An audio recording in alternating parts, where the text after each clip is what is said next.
ಎಲ್ಲೋ ನಮಸ್ಕಾರ. ನಾನು ನಿಮ್ಮ ಸ್ಪರ್ಶ ಗೌಡ. ಯಾರೆಲ್ಲ ಇನ್ನೂ ಕಾಮನಬಿಲ್ಲು ಕಥಾಗುಚ್ಛ ಯೂಟ್ಯೂಬ್ ಚಾನಲ್ಗೆ ಸಬ್ಸ್ಕ್ರೈಬ್ ಆಗಿಲ್ವೋ ಕೂಡಲೇ ಸಬ್ಸ್ಕ್ರೈಬ್ ಆಗಿ. ಕತೆ ಇಷ್ಟ ಆದರೆ ಶೇರ್ ಮಾಡಿ, ಲೈಕ್ ಮಾಡಿ ಹಾಗೂ ಕಮೆಂಟ್ ಮಾಡಿ. ನಾನು ಇವತ್ತು ಹೇಳ್ತಿರೋ ಕತೆ ಒಂಗಿರಣ ಭಾಗ 216. ಹೌದು ಮೇಡಮ್, ಇದು ನಮ್ಮದೇ ಕಾರು. ಈ ಕಾರನ್ನು ಬಾಡಿಗೆಗೆ ಕೊಡ್ತೀವಿ. ಗಂಟೆಗೆ ಇಷ್ಟು ಎನ್ನುವ ಲೆಕ್ಕದಲ್ಲಿ ಕೊಡ್ತೀವಿ. ಇದು ಕಾಸ್ಟ್ಲಿ ಕಾರ್ ಆಗಿರುವುದರಿಂದ ರೇಟು ಸ್ವಲ್ಪ ಜಾಸ್ತಿಯೇ ಇದೆ ಎಂದನು. ಇವರು ಏನು ಹೇಳುತ್ತಿದ್ದಾರೆ? ಕಾರನ್ನು ಬಾಡಿಗೆಗೆ ಕೊಡುತ್ತೇವೆ ಎಂದು ಹೇಳುತ್ತಿದ್ದಾರಲ್ಲ.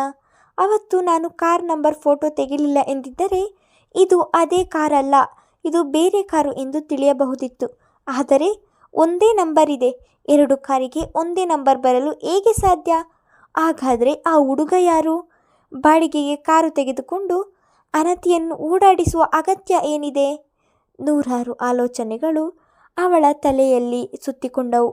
ಹಾಗಂತ ಇದನ್ನು ಅಷ್ಟು ಸುಲಭವಾಗಿ ಬಿಡುವವಳಲ್ಲ ಅವಳು. ನೀವು ಈ ಕಾರನ್ನು ರೆಗ್ಯುಲರ್ ಆಗಿ ಬಾಡಿಗೆಗೆ ಕೊಡ್ತೀರಾ? ಅಲ್ಲದೆ ಇಷ್ಟು ಕಾಸ್ಟ್ಲಿ ಕಾರನ್ನು ಅದ್ಯಾವ ನಂಬಿಕೆಯ ಮೇಲೆ ಬಾಡಿಗೆಗೆ ಕೊಡ್ತೀರಾ ಎಂದಳು. ಅವಳ ಮಾತಿಗೆ ಮುಗುಳು ನಕ್ಕಂತಹ ಆ ಓನರ್, ಮೇಡಮ್, ಬ್ಯಾಂಕಿನವರು ಡಾಕ್ಯುಮೆಂಟ್ಸ್ ತೆಗೆದುಕೊಂಡು ಲೋನ್ ತೆಗೆದುಕೊಳ್ಳುವುದಿಲ್ಲವೇ? ಹಾಗೆ ನಾವು ಅವರ ಡಾಕ್ಯುಮೆಂಟ್ಸ್ ಎಲ್ಲವನ್ನು ತೆಗೆದುಕೊಂಡು ಕಾರನ್ನು ಕೊಡುತ್ತೇವೆ. ರೆಗ್ಯುಲರ್ ಕಸ್ಟಮರ್ಗೆ ಹಾಗೆ ಡಾಕ್ಯುಮೆಂಟ್ಸ್ ಇಲ್ಲ ಎನ್ನುವವರಿಗೆ ಇಷ್ಟು ಲಕ್ಷ ಎಂದು ಡೆಪಾಸಿಟ್ ಇಡುತ್ತೇವೆ ಎಂದು ಹೇಳಿದವರ ಮಾತಿಗೆ ಇವರು ಇಷ್ಟು ಬುದ್ಧಿವಂತರು ಎಂದು ಮನದಲ್ಲಿಯೇ ಹೇಳಿಕೊಂಡಿದ್ದಳು. ಹೇಳಿ ಮೇಡಮ್, ನಿಮಗೆ ಕಾರು ಬಾಡಿಗೆಗೆ ಬೇಕಾದರೆ ಎನ್ನುವುದನ್ನು ಆಗ ತಾನೇ ಅಲ್ಲಿಗೆ ಬಂದಂತಹ ಶರದಿಯ ಕಾರ್ ಡ್ರೈವರ್ ಕೇಳಿಸಿಕೊಂಡು, ಏನು ಸರ್ ನೀವು ಹೇಳುತ್ತಿರುವುದು? ಮೇಡಮ್ ಯಾಕೆ ಬಾಡಿಗೆಗೆ ಕಾರು ತೆಗೆದುಕೊಳ್ಳುತ್ತಾರೆ? ಇವರು ಯಾರು ಗೊತ್ತಾ? ಮಿಥುನ್ ಚಕ್ರವರ್ತಿ ಸರ್ ಅವರ ಸೊಸೆ.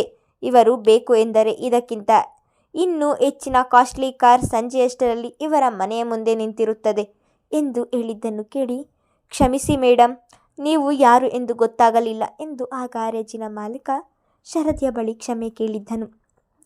ಮೇಡಮ್, ಕಾರು ರೆಡಿಯಾಗಿದೆ, ಬನ್ನಿ ಹೊರಡೋಣ ಎಂದು ಡ್ರೈವರ್ ಹೇಳಿದ ಮಾತಿಗೆ ಆ ಕಾರನ್ನು ತಿರುಗಿ ನೋಡಿಕೊಂಡು ಹೋಗಿದ್ದಳು. ಅನತಿ ಕಾರು ಇಲ್ಲದವರ ಜೊತೆ ಮಾತು ಕೂಡ ಆಡುವುದಿಲ್ಲ. ಅಂಥದ್ದರಲ್ಲಿ ನಿಜವಾಗಿಯೂ ಅವಳು ಬಾಡಿಗೆಗೆ ಕಾರಿನಲ್ಲಿ ಕೂರುತ್ತಾಳಾ? ಅದು ಹೇಗೆ ಸಾಧ್ಯ? ಅಥವಾ ಈ ಹುಡುಗ ಅನತಿಗೆ ಸುಳ್ಳು ಹೇಳಿ ನಂಬಿಸಿದ್ದಾನಾ? ಅಷ್ಟು ಸುಲಭವಾಗಿ ಅವಳು ನಂಬುವುದಿಲ್ಲವಲ್ಲ. ಅದು ಹೇಗೆ ಸಾಧ್ಯ? ಅವನು ಸುಳ್ಳು ಹೇಳಿದ್ದೇ ಆದರೆ ಯಾಕಾಗಿ ಸುಳ್ಳು ಹೇಳಿದ? ಇದರಿಂದ ಅವನಿಗೆ ಏನು ಪ್ರಯೋಜನ? ಅನತಿ ನಿಜವಾಗಿಯೂ ಅವನ ಮೋಸದ ಜಾಲಕ್ಕೆ ಬಿದ್ದು ಅವನನ್ನು ಪ್ರೀತಿಸುತ್ತಿರಬಹುದಾ? ಇಲ್ಲ, ಆ ಕಾರಿನ ಬಗ್ಗೆ ಅವಳಿಗೆ ಎಲ್ಲ ಗೊತ್ತಿದೆಯಾ? ಇದನ್ನು ಅವಳ ಬಳಿ ವಿಚಾರಿಸಿದರೆ ನಿಜವಾಗಿಯೂ ಅವಳು ಸತ್ಯ ಹೇಳುತ್ತಾಳಾ? ಅವಳು ಸತ್ಯ ಹೇಳುವುದಿದ್ದರೆ ಅಂದೇ ಹೇಳುತ್ತಿದ್ದಳು. ಅವಳು ಹೇಳುವುದಿಲ್ಲ. ಕಾರಿನಲ್ಲೂ ಕುಳಿತರೂ ಸಹ ಅದೇ ಯೋಚನೆ ಅವಳನ್ನು ಹುಳದ ಹಾಗೆ ಕೊರೆಯಲು ಶುರು ಮಾಡಿತ್ತು. ಮದುವೆಯಾಗಿ ಹೋದಾಗಿನಿಂದ ಅನತಿ ಹೇಗೆ ಎನ್ನುವುದನ್ನು ಚೆನ್ನಾಗಿ ಅರಿತಿದ್ದಾಳೆ. ಆದರೂ ಸಹ ಇದೊಂದು ವಿಷಯದಲ್ಲಿ ಯಾವ ತೀರ್ಮಾನಕ್ಕೂ ಬರಲು ಅವಳಿಂದ ಸಾಧ್ಯವಾಗುತ್ತಿಲ್ಲ. ಇಲ್ಲ, ಈ ವಿಷಯವನ್ನು ನಾನು ಹೀಗೆ ಬಿಡುವುದಿಲ್ಲ. ನಾನೇ ಕಂಡು ಹಿಡಿಯುತ್ತೇನೆ. ನನ್ನನ್ನು ಮಗಳ ಹಾಗೆ ನೋಡಿಕೊಂಡಿರುವವರ ಮನಸ್ಸಿಗೆ ನೋವಾಗಲು ನಾನು ಎಂದಿಗೂ ಬಿಡುವುದಿಲ್ಲ ಎಂದು ಮನದಲ್ಲಿಯೇ ಶಪಥ ಮಾಡಿಕೊಂಡಿದ್ದಳು ಶರದಿ. ಶರದಿ, ಏನಾಯಿತು? ಯಾಕೆ ಇಷ್ಟು ಸುಸ್ತಾಗಿರೋ ಹಾಗೆ ಕಾಣುತ್ತಿದ್ದೀಯಾ? ಮನೆಗೆ ಬಂದವಳು ಸೋಫಾಗೆ ಒರಗಿ ಕಣ್ಣು ಮುಚ್ಚಿ ಕುಳಿತದ್ದನ್ನು ನೋಡಿ ಕೇಳಿದಳು ಆರಾಧ್ಯ. ಆರಾಧ್ಯ, ತುಂಬ ತಲೆನೋವುತ್ತಿದೆ, 1 ಲೋಟ ಕಾಫಿ ಕೊಡು ಎಂದಳು. ತಲೆನೋವಾ? ಇರು ಬಂದೆ ಎಂದು ಕೋಣೆಗೆ ಹೋದವಳು ವಿಕ್ಸ್ ಡಬ್ಬಿಯನ್ನು ಹಿಡಿದು ಬಂದು ತಾನೇ ಅವಳ ಹಣೆಗೆ ಹಚ್ಚಲು ನಿಂತಳು. ಆರಾಧ್ಯಳ ಕೈ ಸ್ಪರ್ಶಕ್ಕೆ ಕಣ್ಣು ಬಿಟ್ಟವಳು, ಆರಾಧ್ಯ, ಇದೇನು ಮಾಡ್ತಿದ್ದೀಯಾ? ಕೊಡು, ನಾನೇ ಹಚ್ಕೊಳ್ತೀನಿ ಎಂದು ಕೈ ಮುಂದೆ ಮಾಡುತ್ತಿದ್ದ ಹಾಗೆ, ಏನಾಗಲ್ಲ ಬಿಡು ಶರದಿ ಎಂದು ಹೇಳುತ್ತಲೇ ಹಚ್ಚಲು ನಿಂತಳು. ನಾನು ಶ್ರೀಮಂತರ ಮಗಳು, ನಾನ್ಯಾಕೆ ಈ ಕೆಲಸ ಎಲ್ಲ ಮಾಡಬೇಕು ಎನ್ನುವ ಅಹಂ ಅವಳ ಬಳಿ ಕೂಡ ಸುಳಿಯುವುದಿಲ್ಲ. ಸರಳತೆಯಲ್ಲಿ ಅತಿ ಸರಳತೆಯ ವ್ಯಕ್ತಿತ್ವ ಅವಳದು. ಅವಳ ಪೂರ್ತಿ ಹಣೆಗೆ ವಿಕ್ಸ್ ಹಚ್ಚಿ 2 ನಿಮಿಷ ಮಸಾಜ್ ಮಾಡುತ್ತಿದ್ದ ಹಾಗೆ ಶರದಿಗೆ ಸ್ವಲ್ಪ ರಿಲ್ಯಾಕ್ಸ್ ಆದ ಹಾಗೆ ಆಯಿತು. ಅವಳು ಸೋಫಾಗೆ ಹೊರಗಿ ಕಣ್ಣು ಮುಚ್ಚಿ ಮಲಗಿರುವುದನ್ನು ನೋಡಿದವಳು, ನೀನು ಹೀಗೆ ಮಲಗಿರು, ಕಾಫಿ ಮಾಡಿ ಬರ್ತೀನಿ ಎಂದು ಹೇಳಿ ಅಡಿಗೆ ಮನೆಗೆ ಹೋಗಿದ್ದಳು. ಆರಾಧ್ಯ, ಅದೆಷ್ಟು ದೊಡ್ಡ ಶ್ರೀಮಂತರ ಮಗಳು ನೀನು. ನಮ್ಮ ಮನೆಯಲ್ಲಿ ಇರುವ ಅನುಕೂಲದಲ್ಲಿ ನಮ್ಮ ಮನೆಯಲ್ಲಿ 1% ಕೂಡ ಇಲ್ಲ. ಆದರೂ ಸಹ ಅದು ಹೇಗೆ ಇಷ್ಟು ಚೆನ್ನಾಗಿ ಹೊಂದಿಕೊಂಡಿದ್ದೀಯಾ?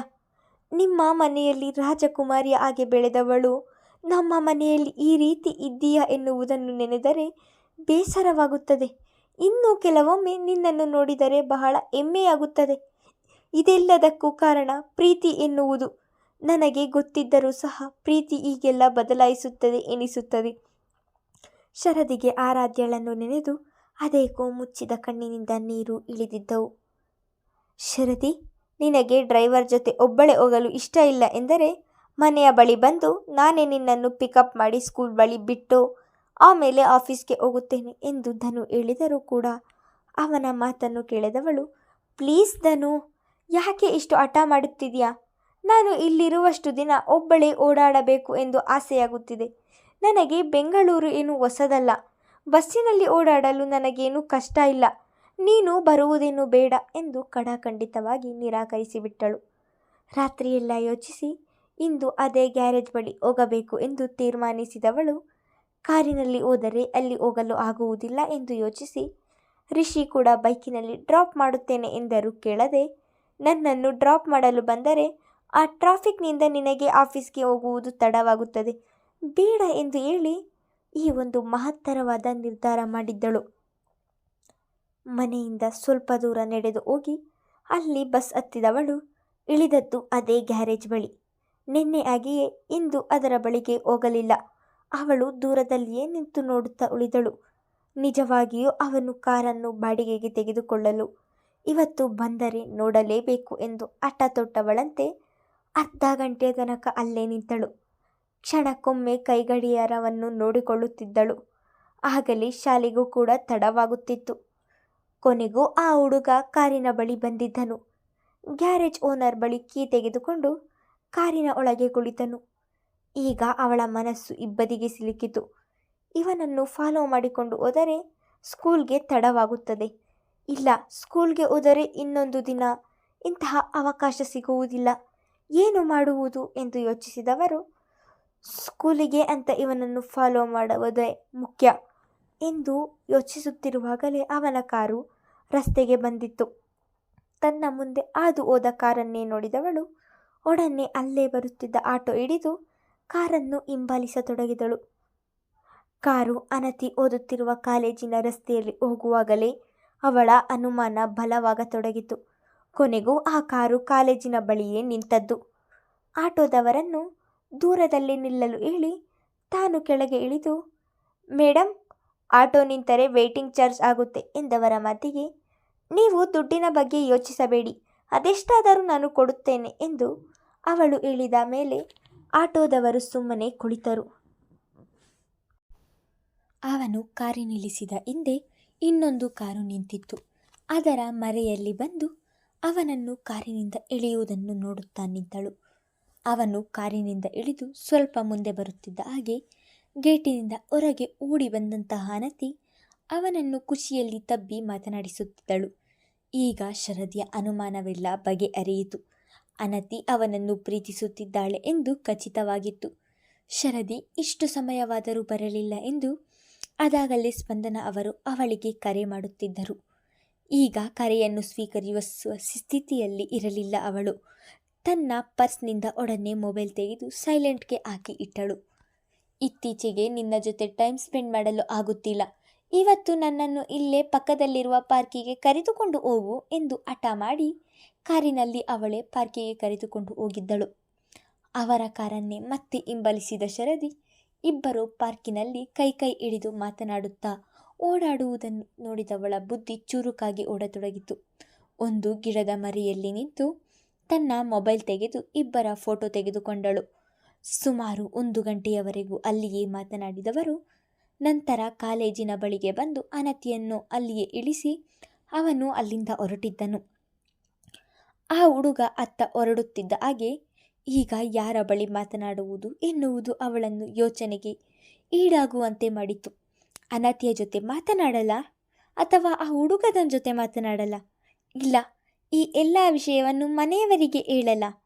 ಎಷ್ಟೇ ಯೋಚಿಸಿದರೂ ಯಾವುದೇ ಒಂದು ಸರಿಯಾದ ನಿರ್ಧಾರವನ್ನು ಮಾಡಲು ಅವಳಿಂದ ಸಾಧ್ಯವಾಗಲಿಲ್ಲ.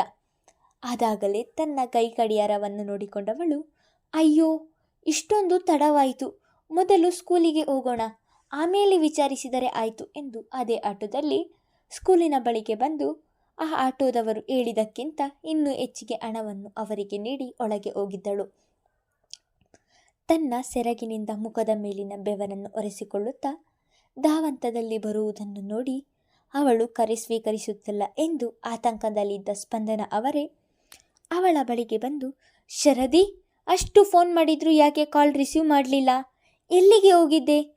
ಧನು ಕೂಡ ಹೆದರಿಕೆಯಿಂದ ಎಷ್ಟೊಂದು ಕಾಲ್ ಮಾಡಿದ್ದಾನೆ ಗೊತ್ತಾ ಎಂದು ಆತಂಕದಲ್ಲಿಯೇ ಕೇಳಿದರು. ಏನು, ಧನು ಕಾಲ್ ಮಾಡಿದ್ದಾನಾ? ಈಗ ಏನು ಹೇಳುವುದು ಅವನಿಗೆ? ಅತ್ತೆಗೆ ಏನು ಹೇಳುವುದು ಎಂದು ಯೋಚಿಸುತ್ತಿರುವವಳಿಗೆ ಅದಾಗಲೇ ಮತ್ತೊಮ್ಮೆ ಬೆವರಲು ಶುರುವಾದಳು. ಅವಳಿಗೆ ಸಲೀಸಾಗಿ ಸುಳ್ಳು ಹೇಳಲು ಬರುವುದಿಲ್ಲ.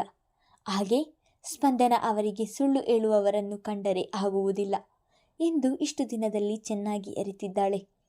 ಶರದಿ, ನಿನ್ನನ್ನೇ ಕೇಳುತ್ತಿರುವುದು. ಧನು ಕಾರ್ ಕಳಿಸುತ್ತೇನೆ ಎಂದರು ಬೇಡ ಎಂದಂತೆ. ಬೆಳಗ್ಗೆ ಮನೆಯಿಂದ ಬೇಗ ಹೊರಟೆ ಎಂದು ಮುದ್ದು ಕೂಡ ಹೇಳಿದಳು. ಎಲ್ಲಿಗೆ ಹೋಗಿದ್ದೆ ಎಂದರು ಮತ್ತೊಮ್ಮೆ. ಮುಂದುವರಿಯುವುದು